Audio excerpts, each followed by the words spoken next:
Olá, muito boa tarde. As conversas na Eclésia chegam até si. Neste que é a ordem do dia é o acolhimento aos refugiados. Conosco, nesta tarde, temos o padre Hermano Severino. Ele é o superior da comunidade dos missionários da Consolata no Cacém. Padre Hermano, muito obrigada por estar conosco e por nos falar de uma realidade que já não é nova para vós, que é o acolhimento dos refugiados. Fale-nos um pouco de como está aí a comunidade. Sei que tiveram 3 refugiados, 2 deles já estão autónomos.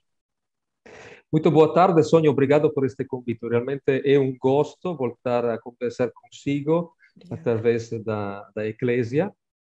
E é um assunto do qual falo com muito prazer, porque realmente tem sido uma experiência que já partilhamos, mas que marcou profundamente a vivência da nossa comunidade, enquanto comunidade religiosa, enquanto comunidade cristã e missionária. Estamos na fase final, digamos assim, da primeira experiência que fizemos como acolhimento de refugiados. De fato, os primeiros 2, o Salim e o Ismael do Sudão, chegaram em 2019, em junho de 2019, e em junho deste ano já saíram da nossa casa, mais autônomos e mais inseridos na sociedade portuguesa, assim como era o intento deste projeto de inserção. Eu tive a oportunidade de os conhecer e agora perguntar, Padre Hermano, estão totalmente integrados, já falam o português bem, que era uma das preocupações que eles tinham no início quando chegaram?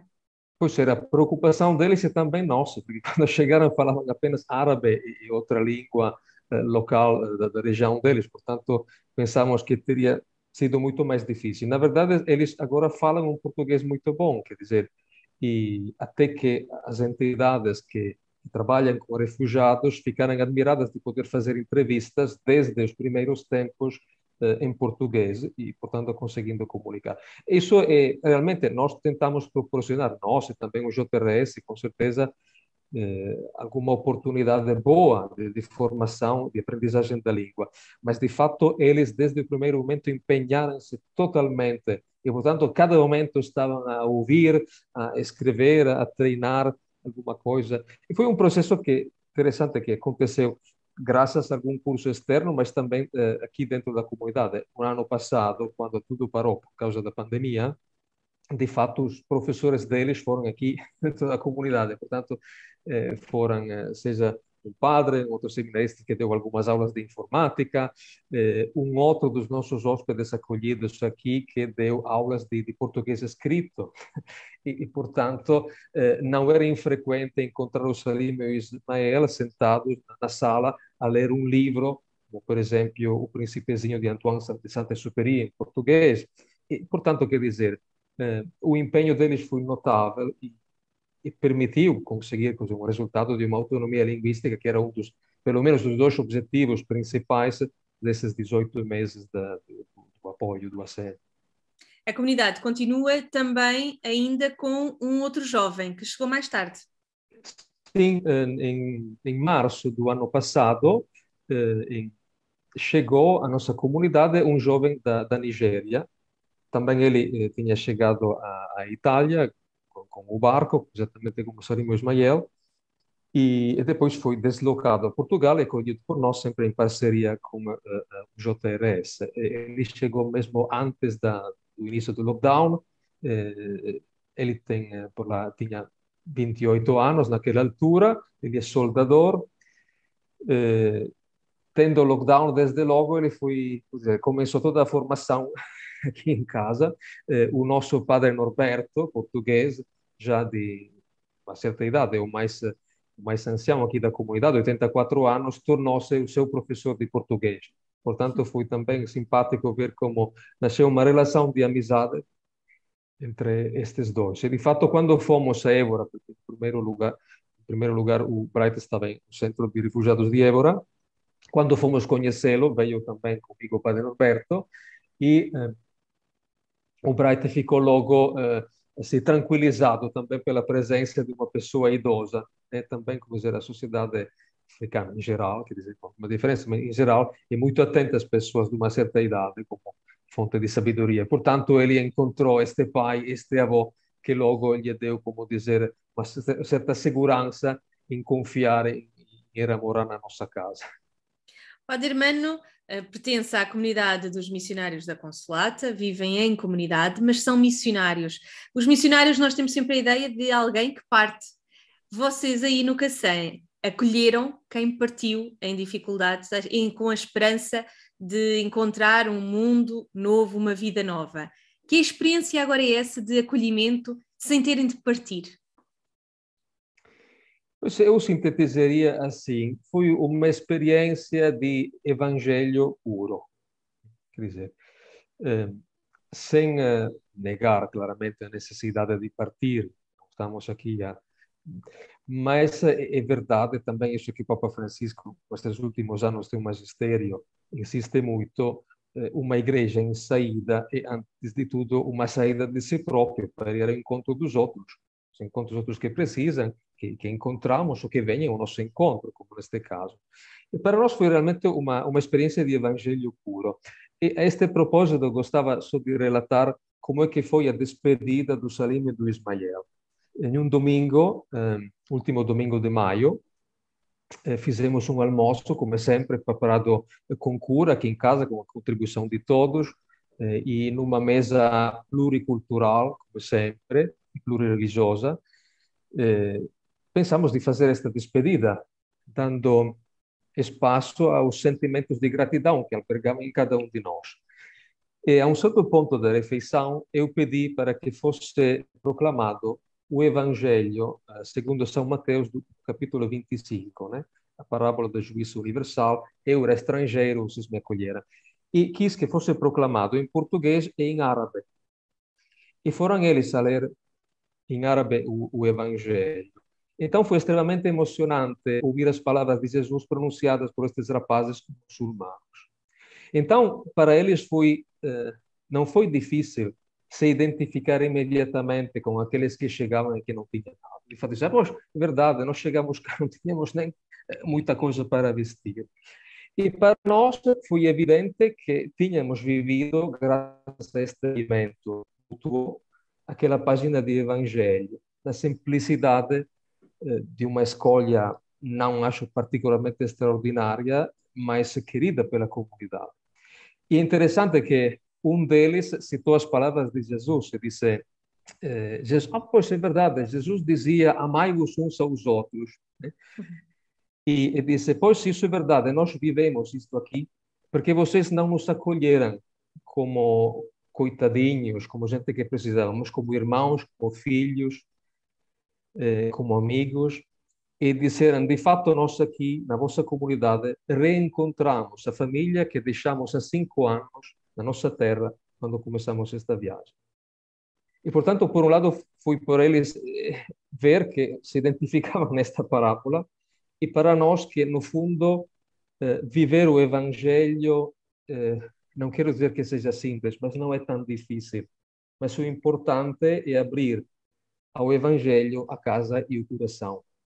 E esta foi a experiência, como dizer, por isso digo, foi evangelho puro, algo que, se calhar, uma das experiências que mais me marcou desde quando sou missionário da Consolata. Até porque missionário da Consolata quer dizer consolar. Isto vai muito ao encontro daquilo que aconteceu durante esses meses aí na comunidade? Sim, exatamente. E o descobrir, com minha grande surpresa,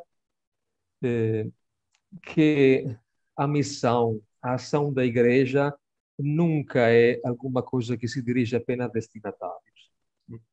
É alguma coisa que se vive. E a evangelização não acontece de um lado para o outro.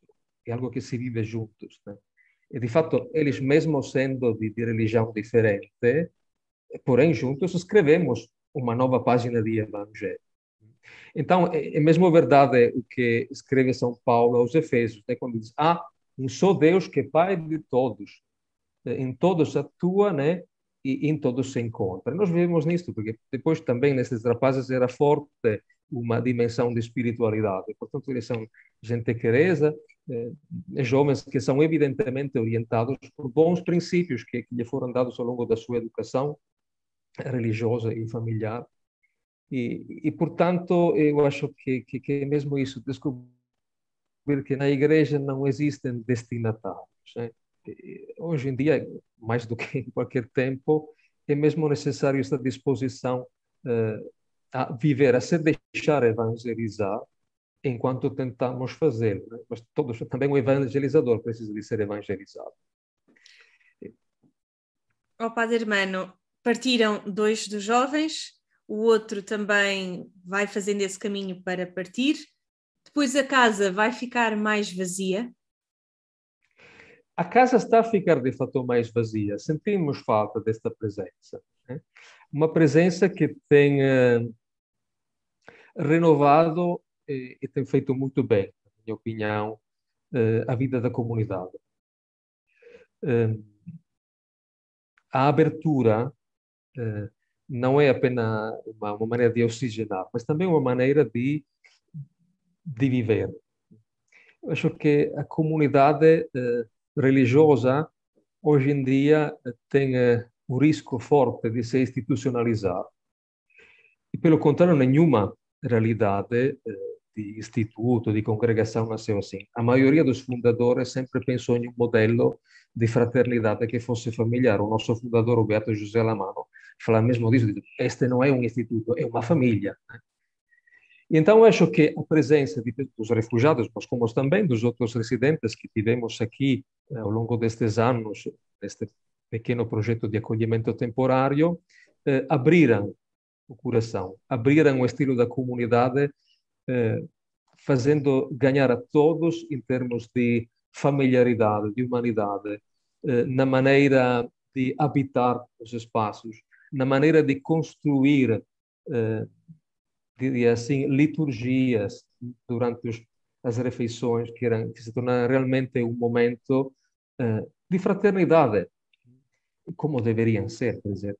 E cada vez que eu olhava para esta mesa tão diferente, dizia, bom, isso é um fragmento do que deveria ser o sonho de Deus sobre a humanidade, né? Quando falam os textos, não é, proféticos deste Deus que no final dos dias irá preparar este banquete onde irão todos os povos. Bom, na nossa pequena experiência, que não quer ser nada de extraordinário, mas que foi significativa para nós, eu acho que vivemos esta fraternidade e para mim isto faz bem. Uma comunidade que se fecha, uma comunidade, e ainda por cima, uma comunidade missionária que pensa só em si, nas suas estruturas, nos seus problemas, não vai para nenhum lado, né? Infelizmente, esta é um bocadinho a tendência da vida religiosa hoje em dia. Estamos muito preocupados conosco, com as nossas estruturas, com as nossas coisas, e se faltar esta abertura, esta disponibilidade, não a salvar o mundo, que não somos nós que temos de fazer, mas a dar passos significativos que nos permitam viver, antes de tudo nós, um estilo que é evangelho. Se faltar isso, então sim, não há futuro nenhum. Mas se nós voltarmos realmente a uma cultura do cuidado, como, por exemplo, se fala o Papa fala na carta para o ano de São José, não é? Diz, bem, nós tornamos-nos padres realmente quando começamos a cuidar de alguém. Então, acho que hoje em dia também faz-nos bem o acolhimento como possibilidade de voltar a cuidar de alguém e, portanto, de viver um relacionamento autenticamente familiar e não apenas institucional. Aqui o acolhimento e o cuidado que fizeram encher e enriquecer esta casa e esta comunidade de missionários da Consolata no Cacém. Muito obrigada, Padre Hermano, por esta partilha desta vivência tão rica durante este tempo, que já percebemos que também tocou o seu coração. Muito obrigada. Obrigado, Elma. Boa tarde a todos. Para todos aqueles que nos seguem, já sabem que as conversas da Eclésia voltam a cada dia às 17. Até breve.